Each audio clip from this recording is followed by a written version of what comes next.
শনিবার ইসরায়েলি বাহিনী গাজায় হামাসের হাতে আটক 4 জিম্মিকে উদ্ধার করার দাবি করেছে।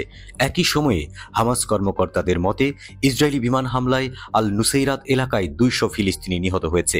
জিম্মি উদ্ধার এবং বিমান হামলা একই অভিযানের অংশ কিনা তা স্পষ্ট নয়।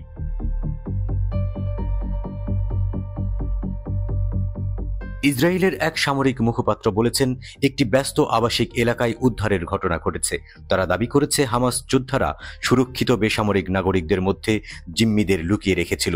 উদ্ধারের সময় ইসরায়েলি বাহিনী হামাসের সঙ্গে গুলি বিনিময় করে এবং বিমান হামলা চালায়। অভিযানে ইসরায়েলের স্পেশাল ফোর্সের এক কমান্ডার নিহত হয়েছেন।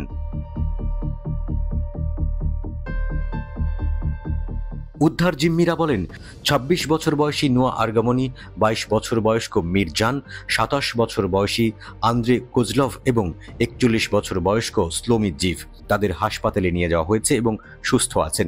এই 4 জনকেই নোভা মিউজিক ফেস্টিভ্যাল থেকে 7 অক্টোবর হামাসের এক মারাত্মক অভিযানের সময় অপহরণ করা হয়।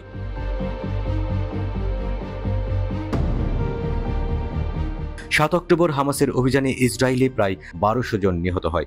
জবাবে ইসরায়েল গাজায় বোমা হামলা করে এবং যুদ্ধ শুরু করে, যার ফলে গাজার স্বাস্থ্য মন্ত্রণালয় অনুসারে কমপক্ষে 36,081 জন ফিলিস্তিনি মারা যায়। 7 অক্টোবর প্রায় 250 বন্দীকে গাজায় নিয়ে যাওয়া হয়। 116 জন এখনও সেখানে রয়েছে, যার মধ্যে অন্তত 40 জনকে ইসরায়েলি কর্তৃপক্ষ মৃত বলে বিশ্বাস করে।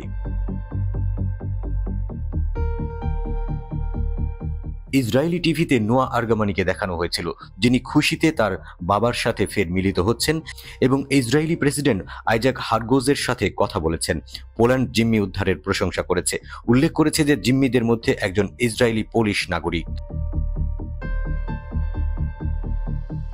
গাজায় পরিস্থিতি ভয়াবহ।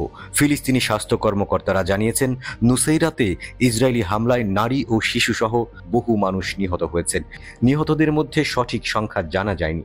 সোশ্যাল মিডিয়া ফুটেজে মৃতদেহ এবং রক্তমাখা রাস্তা দেখানো হয়েছে, যা রয়টার্স তাৎক্ষণিকভাবে যাচাই করতে পারেনি।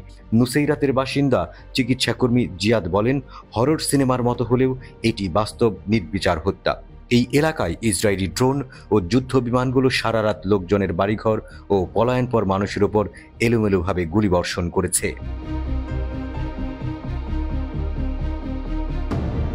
হামলাটি একটি মার্কেটপ্লেস এবং আল আউদা মসজিদকে কেন্দ্র করে। জরুরি দলগুলি মৃত ও আহতদের কাছের হাসপাতালে নিয়ে যাওয়ার চেষ্টা করছিল, কিন্তু অনেক লাশ এখনও রাস্তায় পড়ে আছে। ঐতিহাসিক ফিলিস্তিনি শরণার্থী শিবির নুসেইরাত যুদ্ধের সময় ভারী বোমা হামলার সম্মুখীন হয়েছে। এর পূর্বাঞ্চলে প্রচণ্ড স্থলযুদ্ধও হয়েছে। যুদ্ধ থামার কোনো লক্ষণ দেখা যাচ্ছে না।